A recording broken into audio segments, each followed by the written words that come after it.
So శని వక్రగతి పొందినప్పుడు అంటే 13 జూలై నుండి నవంబర్ 28 వరకు వక్రగతి పొంది సంచారం చేయడం వల్ల కొంచెం స్ట్రెంగ్త్ ఎక్కువ ఉంటుంది, బలం ఎక్కువ ఉంటుంది, కొంచెం శక్తి ఎక్కువ ఉంటుందని చెప్తాం. అంటే వక్రగతిలో ఉన్నప్పుడు సాధారణ ప్రయాణం కంటే వక్రగతిలో ఉన్నప్పుడు కొంచెం ఫోర్స్ ఎక్కువ ఉంటుందని చెప్తాం. అలాగే మిథున రాశి వారికి రాజ్యంలో జరుగుతుంది. రాజ్యంలో అంటే ప్రొఫెషనల్ ప్లేస్లో జరుగుతుంది.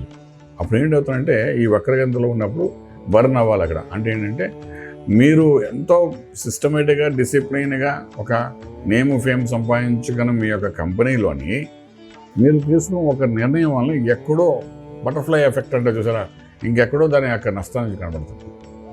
మీకు డైరెక్ట్గా కాకుండా ఇండైరెక్ట్గా అక్కడ నష్టం జరిగిపోతుంది. దాన్ని మీరు కరెక్షన్ చేసుకోవడానికి నానా అవస్థ పడవలసి వస్తుంది.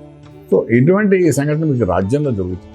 అంచేత చాలా జాగ్రత్త పడాలి రాజ్యంలో. రాజ్యం అంటే ఉద్యోగం చేసే ప్రదేశంలో 1-2 files formats what ever it may be కంప్యూటర్లో మీరు ఏం చేస్తాం 1-2 క్రాస్ చెక్ చేసి అకౌంట్ సెక్షన్ ఉందనుకోండి, ఒక చిన్న నెంబర్ ఇక్కడ చేంజ్ చేస్తే అది ఏదో లక్షల కోట్లలోకి అది చేంజ్ వచ్చేస్తుంది. సో ఇలాంటివన్నీ జరుగుతుంటాయి. కాబట్టి ఈ యొక్క శని వక్రంలో ఉన్నప్పుడు మాత్రం కొంచెం జాగ్రత్త తీసుకోవాల్సిన అవసరం ఉంటుంది.